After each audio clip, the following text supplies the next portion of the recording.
20 तारखेला उद्या संगमनेर नगरपालिकेच्या 3 प्रभागांमध्ये निवडणूक होत आहे। खरं तर मला वाटलं होतं की 3 तारखेलाच ह्या निवडणुका संपतील आणि संगमनेर 2.0च्या जाहीरनाम्यामध्ये जे आपण कामं सांगितले होते की आपण काय कामं करणार आहे, त्यातल्या पहिल्या 100 दिवसातले कामांना सुरुवात झालेली असेल असं मला वाटलं होतं। पण खरं तर या निवडणूक आयोगाच्या सगळ्या घोटाळ्यांनी या संगमनेरच्या विकासाच्या कामांना जी सुरुवात होणार होती त्याला 15 दिवस वेळ घालवण्याचं काम केलेलं आहे असं म्हणलं तरी चुकीचं ठरणार नाही। आणि म्हणून आज आपल्या सगळ्यांना इथे बसावं लागतंय, एकत्र यावं लागतंय आणि पुन्हा एकदा उद्याच्या मतदानाची चर्चा करावी लागतीये। या ठिकाणी आपल्या सगळ्यांचे मार्गदर्शक आदरणीय बाळासाहेब थोरात साहेब यांचं आगमन झालेलं आहे। सगळ्यांनी एकदा टाळ्यांच्या गजरामध्ये साहेबांचं स्वागत आपण करूया। संगमनेर सेवा समितीचे मार्गदर्शक संगमनेर शहराच्या विकासामध्ये आजपर्यंत ज्यांच्या दूरदृष्टीतून खऱ्या अर्थाने संगमनेरचा विकास झालेला आहे, निळवंडे धरणाचं बांधकाम सुरू झाल्यानंतर त्या धरणाच्या बांधकाम चालू असतानाच त्या धरणामध्ये संगमनेर शहरासाठी स्वतंत्र अशी पाईपलाईन टाकावी हा विचार ज्यांच्या मनामध्ये खऱ्या अर्थाने आला आणि त्या विचारामुळं आजही संगमनेर शहराला शुद्ध असं पाणी मिळतंय, तो विचार करणारे आदरणीय थोरात साहेब आता आपल्यामध्ये आलेले आहेत। ही निवडणूक प्रभाग क्रमांक 1, प्रभाग क्रमांक 2 आणि प्रभाग क्रमांक 15 या 3 प्रभागामध्ये उद्या होत आहे। उद्या आपल्या सगळ्यांना जायचंय आणि सिंह चिन्हासमोरचं बटन दाबून पुन्हा एकदा आपल्याला जास्त पाठिंबा आम्हाला खरं तर द्यायचा आहे। मी तर समजेल की निवडणूक झाल्यानंतर परवा 21 तारखेला निकाल लागल्यानंतर जास्त जबाबदारी आमच्या संगमनेर सेवा समितीच्या लोकांची ही असणार आहे की ज्यांना डबल आपल्यासाठी मतदानाला जावं लागलं त्यांची जास्त काळजी घेण्याची जबाबदारी आमच्यावर राहणार आहे। एकदाच जाऊन 3 मतं दिले असते तर समजू शकतो, पण आता तुम्हाला 2दा जाऊन मतदान आमच्यासाठी करावं लागणार आहे। तुम्हाला जो त्रास होणार आहे त्याच्यामुळे जास्त त्रास आता आमच्या उमेदवारांनी देखील निवडून आल्यानंतर करावं लागणार आहे, याची देखील काळजी आम्ही सगळेजण घेणार आहे। या निवडणुकीमध्ये आपण मागच्या काळामध्ये काय कामं केले हे सांगितलं, पुढच्या काळामध्ये आपण काय काम करणार आहे ते संगमनेर 2.0च्या माध्यमातून आपण एक जाहीरनामा आपल्या लोकांसमोर आणला आणि मी जसं बोललो तसं पहिल्या 100 दिवसामध्ये चांगल्या पद्धतीचे कामं आपल्याला करायचे आहेत। संगमनेर 2.0 मधली एक गोष्ट मी तुम्हाला सांगतो की या उपनगरामधल्या लोकांना छोट्या मोठ्या कामासाठी नगरपालिकेच्या कार्यालयात जावं लागणार नाही, यासाठी नगरपालिकेचं एक क्षेत्रीय कार्यालय या भागामध्ये उघडण्याचा देखील निर्णय आम्ही घेणार आहे, जेणेकरून कोणतेही उत्पन्नाचे दाखले असतील, एनओसी असतील, कोणत्याही जन्ममृत्यूच्या नोंदी असतील, तुम्हाला कोणताही घरपट्टी पाणीपट्टी भरायची असेल किंवा त्या संदर्भातल्या तक्रारी असतील, त्यासाठी आता तुम्हाला नगरपालिकेत जाण्याची आवश्यकता नाही, तर त्याचं एक क्षेत्रीय कार्यालय गणेश नगर परिसरामध्ये करणार, ज्याच्यातून पूर्ण उपनगरामधल्या सगळ्या लोकांची सोय ही इथंच झाली पाहिजे अशा पद्धतीची व्यवस्था आपण करणार। आणि दुसरं क्षेत्रीय कार्यालय आपण दिल्ली नाका परिसरामध्ये करणार, जेणेकरून त्या भागातल्या लोकांसाठी तिकडं व्यवस्था, गावठाणातल्या लोकांना नगरपालिकेच्या कार्यालयात जायची व्यवस्था आणि उपनगरातल्या लोकांसाठी गणेश नगरमध्येच नगरपालिकेचं एक कार्यालय या ठिकाणी करणार, जिथं पूर्ण वेळ स्टाफ असणार जो सगळ्या गोष्टी त्या ठिकाणी मार्गी लावणार। ॲपच्या माध्यमातून ऑनलाईन पद्धतीने करणारच, पण ही देखील व्यवस्था ज्येष्ठ नागरिक असतात, बचत गटाच्या महिला असतात, अनेक लोकांना नगरपालिकेत जावं लागतं, त्यांना जावं लागणार नाही यासाठीची ही व्यवस्था आपण करण्याचा निर्णय खरं तर घेतलेला आहे. तुम्ही जर जाहीरनामा पाहिला संगमनेर 2.0चा तर अनेक प्रश्न आपण त्यांना हात घालण्याचा प्रयत्न केला आणि सगळे प्रश्न मार्गी लावण्याचं काम निश्चितपणाने आपण या येणाऱ्या काळामध्ये करणार आहे. मागच्या काळामध्ये डॉक्टर सुधीर तांबे साहेब नगराध्यक्ष झाले, त्यांच्यानंतर अरुणराव वाकचौरे नगराध्यक्ष झाले, दिलीपराव पुंड नगराध्यक्ष झाले, त्यांच्यानंतर विश्वासराव मुर्तडक नगराध्यक्ष झाले, कैलास शेठ लोणारी नगराध्यक्ष झाले, नंतर दुर्गाताई तांबे नगराध्यक्ष झाल्या, परत दिलीप काका पुंड एकदा नगराध्यक्ष झाले. या सगळ्यांच्या काळामध्ये सगळ्या या शहराचे मूलभूत जे प्रश्न होते, पाण्याचा प्रश्न हा सुटला. आता मागे आपण पाहिलं की कोपरगावमध्ये बोर्ड लागले होते का संगमनेरला जर पाणी मिळतं तर कोपरगावला का नाही, हे बोर्ड आपण पाहिले होते. पण आता काल तर एक नवीनच व्हिडिओ आला कोपरगावचा, त्याच्यामध्ये तिथलं जे पाण्याची टाकी आणि जलशुद्धीकरण केंद्र आहे त्याच्यामध्ये ढिगाने मेलेले मासे पडलेले आहेत. तुम्हाला माझी इथं महिला भगिनी जवळजवळ 70% महिला भगिनीच बसलेल्या आहेत, पुरुष माणसं सगळे मागं उभी आहेत. मला तुम्हाला विनंती करायची आहे का एक दिवस कधी तुम्ही नदीवर गंगामाई घाटावर फिरायला जेव्हा जात असाल तेव्हा सहज म्हणून पंपिंग स्टेशनला जा आणि निळवंड्याचं पाणी संगमनेरला कसं पोचतं, त्याच्यावर कसं शुद्धीकरण होतं आणि ते पाणी आपल्याला प्यायला कसं येतं हे एकदा बघून या. 50 ते 150 TDSचं पाणी म्हणजे RO प्लांटची सुद्धा घरात फिल्टर लावायची आवश्यकता नाही, इतकं शुद्ध पाणी या संगमनेर शहराला भेटतंय. आता काय आपल्याला मानसिकता झालेली, फिल्टर लावलं नाही तर आपल्याला वाटतं का पोट दुखल का काय, म्हणून आपण फिल्टर लावतो. पण 15 दिवस तुम्ही प्रयोग करून पहा, फिल्टर बंद करा, कोणालाही पोटदुखी होणार नाही. झाली तर विरोधकांनाच होईल, बाकी कोणाला होणार नाही. इतकं शुद्ध पाणी संगमनेरला आज मिळतंय. आता काही भागामध्ये पाण्याचे टायमिंग वेगळे आहेत, काही ठिकाणी सकाळी येतं, काही ठिकाणी संध्याकाळी येतं, पण रोज पाणी येतं. मागच्या 15 वर्षात असा एकही दिवस नाही की जर अगदीच तिथं टाकी धुण्याचं काम असेल किंवा मोटर बंद पडली असेल, मेंटेनन्स असेल तरच, नाहीतर मागच्या 15 दिवसात एकही दिवस पाणी नाही असं खाडं या शहरामध्ये झालेलं नाही. आणि म्हणून आता आपल्याला या शहराचं पाण्याचं नियोजन अतिशय चांगलं करायचं आहे आणि एकाच वेळेस सगळ्या शहराला पाणी मिळेल अशा पद्धतीचं नियोजन देखील आपण करतोय. पाणी व्यवस्थापन हे देखील आपण संगमनेर 2.0च्या जाहीरनाम्यामध्ये टाकले. तुम्ही जाहीरनामा वाचला असेल तुम्ही. तसं तर सगळ्यांचे मी खरं तर पहिलेच आभार मानणार आहे की 2 तारखेला तुम्ही 2 मतदान ऑलरेडी केलेलं आहे. सगळ्यांनी सिंहालाच मतदान केलेलं आहे. सिंहाच्या समोरचं बटन आपण दाबून मतदान केलेलं आहे. एक्झिट पोल हा आता कायद्याने बंद आहे. कायद्याने एक्झिट पोल काढता येत नाही जोपर्यंत मतदान होत नाही. पण जाऊन तुम्ही चौकातल्या पाण्याची टपरी बघा, चहाची टपरी बघा, चौकात जाऊन तुम्ही चर्चा करा, कोणालाही विचारा. संध्याकाळच्या चौकात शेकोट्या लागलेल्या आहेत तरुण मुलांच्या, ज्येष्ठ नागरिकांच्या, त्यांना विचारा. महिलांचे तुमचे जे ग्रुप असतील त्याच्यामध्ये विचारा.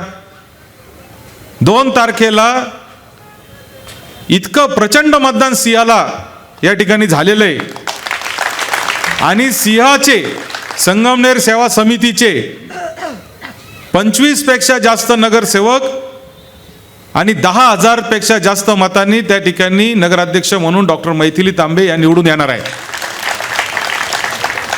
इतक्या मोठ्या प्रमाणावर हा वातावरण संगमनेर शहरामध्ये तयार झालेलं आहे आणि ते यासाठी तयार झालेलं आहे कारण जेव्हापासून ही नगरपालिका खऱ्या अर्थाने आदरणीय बाळासाहेब थोरात साहेबांच्या नेतृत्वाखाली काम करायला लागली तेव्हापासून या नगरपालिकेमध्ये सर्वसामान्य माणसाला केंद्रबिंदू ठेवून काम करण्याचं काम खऱ्या अर्थाने या सगळ्या नगराध्यक्षांनी, नगरसेवकांनी आणि सगळ्या मंडळींनी केलेलं आहे. मागच्या काळामध्ये दुर्गाताई तांबे नगराध्यक्ष झाल्यावर देखील आपल्याला माहिती आहे प्रत्येक घराघरामध्ये तिचा संपर्क आहे. प्रत्येक व्यक्तीशी तिचा त्या पद्धतीचं एक नाळ या ठिकाणी नातं जोडलेलं आहे. जनसंपर्काच्या बाबतीमध्ये कुठेही कमी नाही, कामाच्या बाबतीमध्ये कुठेही कमी नाही. आणि आता येणाऱ्या काळामध्ये काय काम करायचं याचं विजन देखील आम्ही या ठिकाणी मांडलेलं आहे. आणि या सगळ्या गोष्टींमुळं खऱ्या अर्थाने एक मोठा माहोल या ठिकाणी तयार झालेला आहे. इथे श्रमिक नगरमधले काही लोक आहेत, रामनगर आणि गांधीनगरमधले काही लोक आहेत, मालदाड रोडच्या आरक्षणाच्या जागेमधल्या परिसरातले काही लोक आहेत. हे प्रभाग क्रमांक 1 आणि 2 मध्ये असे सगळे प्रश्न आहेत. मला आपल्याला या निमित्ताने सांगायचं आहे की निवडणुकीच्या आधी आम्ही सांगितलं होतं की इंदिरानगरमधल्या आरक्षणाचा प्रश्न आम्ही मिटवणार. आणि मला आपल्याला सांगायला आनंद होतो की मागच्या 15 दिवसामध्येच, अजून तर निकाल लागला पण नाही, पण इंदिरानगरमधल्या आरक्षणाचा 100% 700 लोकांच्या घरावरचा सातबारा हा मी त्यांच्या नावावर करून देण्यामध्ये यशस्वी झालेलो आहे.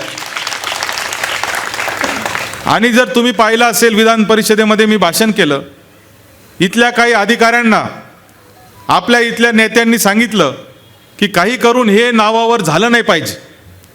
त्यासाठी तिथल्या अधिकाऱ्यांवर दबाव टाकले. त्या अधिकारी नियमबाह्य वागत होते. त्या अधिकाऱ्याची सरकारला बदली करावी लागली आणि लोकांच्या नावावर करून द्यावं लागलं. इतका संघर्ष आम्ही त्या ठिकाणी आपल्या या सगळ्या इंदिरानगरमधल्या लोकांसाठी केला. तुमच्यासाठी आम्ही करू शकलो नाही आत्ता, कारण आचारसंहिता चालू आहे, या प्रभागामध्ये निवडणुका चालू आहे. परंतु मी तुम्हाला आश्वासित करतो, मालदाड रोडमधल्या परिसरातल्या लोकांचे जिथं आरक्षणाचे प्रश्न आहेत, तुमची निवडणूक झाल्यानंतर तुमच्या आरक्षण हटवण्याचा देखील पूर्ण कार्यक्रम आम्ही या ठिकाणी करणार आणि आरक्षण देखील तिथलं 100% हटणार. रामनगर आणि गांधीनगरमध्ये लोक आहेत, ते खाजगी मालकीची जमीन जरी असली तरी तिथं वर्षानुवर्ष राहत आहेत. 2-2, 3-3 पिढ्या तिथं लोकांच्या गेल्या, जन्मापासून तिथं लोक राहत आहेत. त्या सगळ्या लोकांना त्याच ठिकाणी किंवा तिथं जवळच कुठंतरी हक्काचं घर बांधून देण्याच्या दृष्टीने देखील एक ठोस कार्यक्रम आपण केलेला आहे. त्यांना देखील हक्काचं घर आपण करून देणार आहे. श्रमिक नगरचा जो परिसर आहे, या श्रमिक नगरच्या परिसरामध्ये खरं तर हा श्रमिक नगरचा परिसर 1975-76 साली ज्यावेळेस नदीला पूर आला तेव्हा तिथून लोकांना उचललं आणि या श्रमिक नगरच्या परिसरामध्ये त्या ठिकाणी त्यांना प्रस्थापित करण्याचा प्रयत्न केला होता. हे इथं लोक आले, त्यांनी तात्पुरते घरं बांधले, ते राहिले. आता त्या ठिकाणी चांगल्या पद्धतीचे घरं बांधून देण्याचा देखील पूर्ण प्लॅन हा दिलीप काकांना माहिती आहे, हा आम्ही पूर्वीच केलेला आहे. आज निवडणूक आहे म्हणून ह्या गोष्टी बोलत नाही, ह्या गोष्टी आपण पूर्वीपासून करतो, येणाऱ्या काळात पण करणार आहे. आणि उद्याच्या तारखेला या नगरपालिकेमध्ये देखील संगमनेर सेवा समितीची सत्ता येणार आहे, हे देखील आपण सगळ्यांनी लक्षात ठेवलं पाहिजे. आणि तेच आम्हीच सगळं हे काम करू शकतो, हे देखील आपण सगळ्यांनी लक्षात ठेवलं पाहिजे. आपण पाहिलं की मी तर जे इथं कोणी डॉक्टर साहेबांनी आता भाषणात सांगितलं की ही निवडणूक जरी नगरपालिकेची असली तरी आपण बाकीच्या मुद्द्यांकडे देखील लक्ष दिलं पाहिजे की संगमनेरात राजकारण मागच्या 1 वर्षात कशा पद्धतीने चाललेलं आहे. मी आता सिन्नरवरून आलो, सिन्नरला गेलो होतो. सिन्नरमध्ये मोठी बैठक होती. नाशिक पुणे रेल्वेच्या बाबतीमध्ये एक जनआंदोलन आता सगळीकडे उभं राहत आहे. आपण परवा पाहिलं की अकोलेवाले देखील मंडळी इथं आली होती, त्यांनी देखील इथं मोठं आंदोलन केलं होतं. 22 तारखेला सगळ्या लोकप्रतिनिधींना घेऊन आपण एक बैठक देखील घेतो आहे, ज्याच्यामध्ये हे आंदोलन कशा पद्धतीने उभं करता येईल हे आपल्याला पाहायचं आहे. ही संगमनेर मार्गे जाणारी नाशिक पुण्याची रेल्वे खऱ्या अर्थाने कोण घेऊन गेलं ह्याचा विचार आपण सगळ्यांनी केला पाहिजे.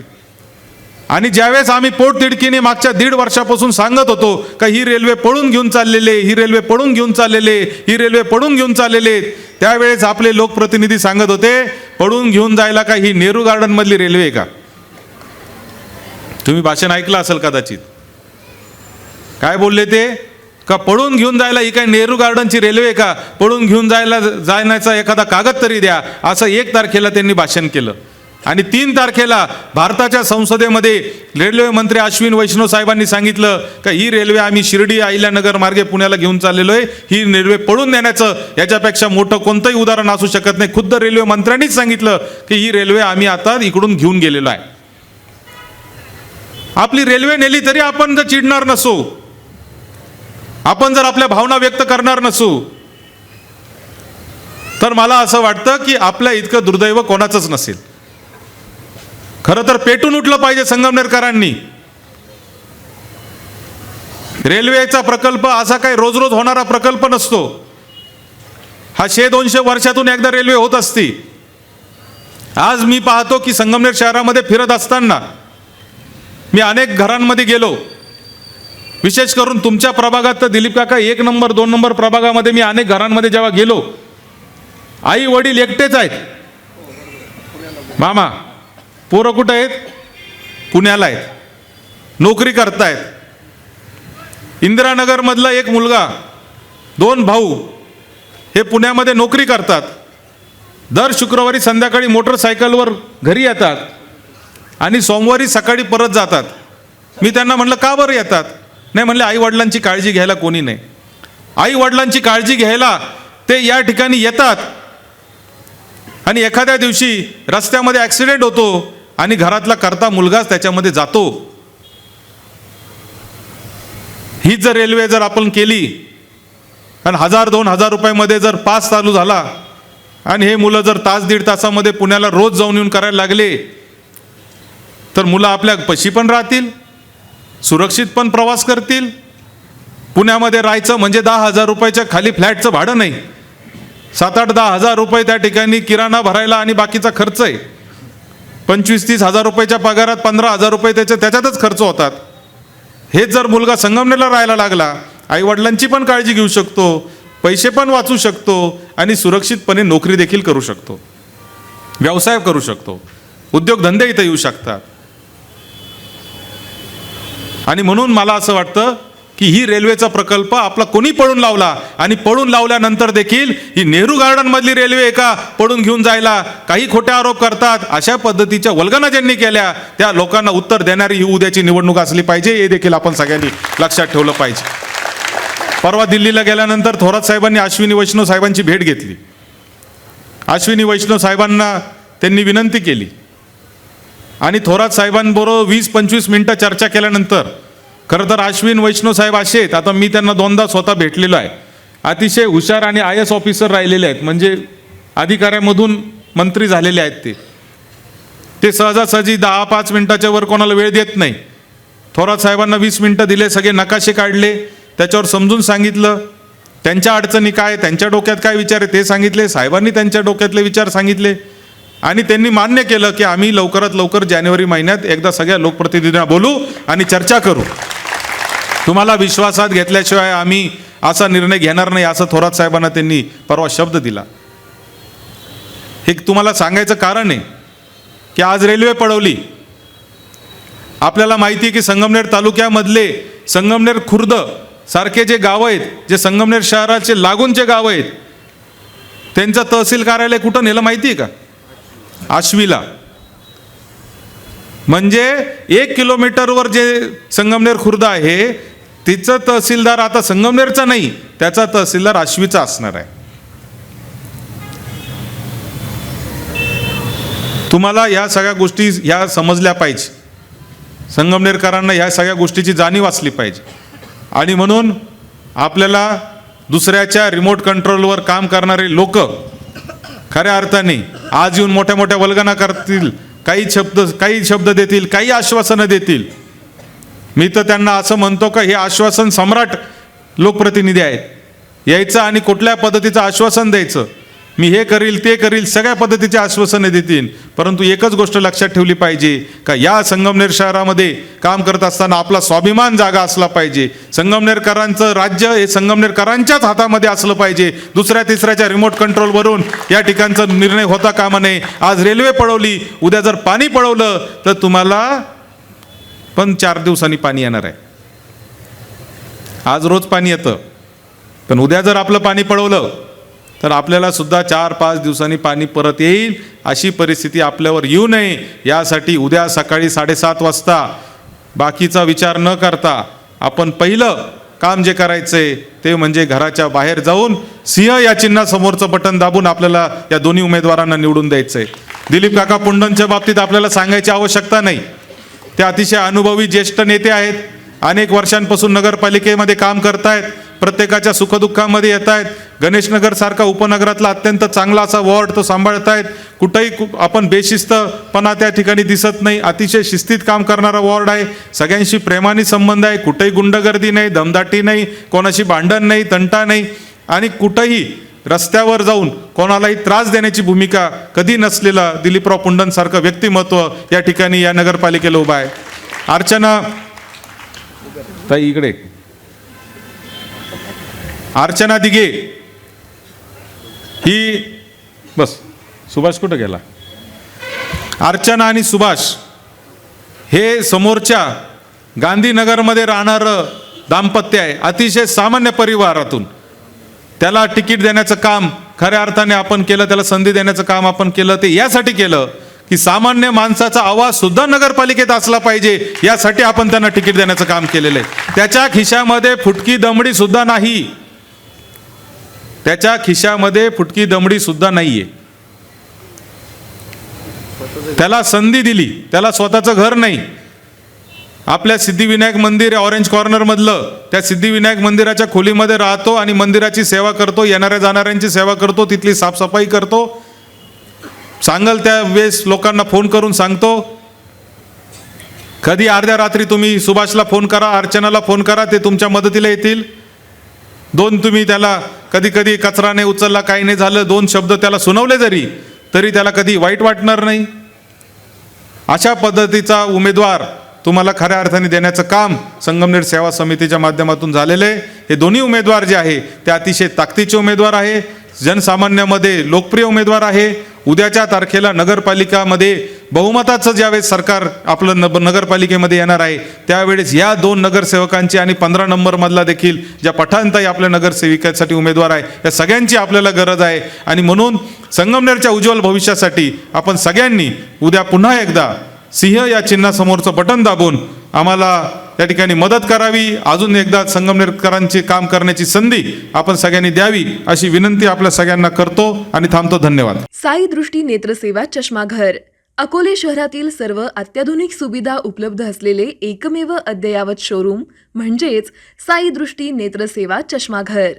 आमच्याकडे Titan, Fastrack, Puma, Oakley, Velocity, CK, Rayban, ID, Vogue, Police, Stepper, Scott, Carrera, Tommy Hilfiger, Killer, Crizal, Zeiss, Prime, Bronzer, Yash, Bausch and Lomb, Johnson and Johnson, Alcon आदी कंपन्यांच्या फ्रेम्स, सनग्लासेस, लेन्सेस व contact lenses योग्य दरात उपलब्ध. तसेच Titan company लेन्सेसचे एकमेव अधिकृत विक्रेते. आता अकोल्यात प्रथमच ऑटो मशीनद्वारे चष्म्याची रोबोटिक फिटिंग. प्रोग्रेसिव्ह चष्म्यासाठी डोळ्यांचे व चष्म्याचे अचूक मोजमाप करण्यासाठी जाईस कंपनीचे सॉफ्टवेअर असलेला ॲपल कंपनीचा टॅब. तज्ज्ञ ऑप्टोमेट्रिस्टकडून कॉम्प्युटरद्वारे डोळ्यांची मोफत तपासणी, डोळ्यांची मायक्रोस्कोपिक तपासणी, काच बिंदूचे अचूक निदान करण्यासाठी डिजिटल टोनोपेनद्वारे डोळ्यांचे इंट्राऑक्युलर प्रेशर मोजणे, पॅकीमीटरद्वारे बुबुळाची जाडी मोजणे, कॉन्टॅक्ट लेन्सेसच्या अचूकतेसाठी कॅरेटोमीटरद्वारे बुबुळाचं मोजमाप करणे आदी अत्याधुनिक सुविधा उपलब्ध असलेले अकोले शहरातील एकमेव चष्माघर.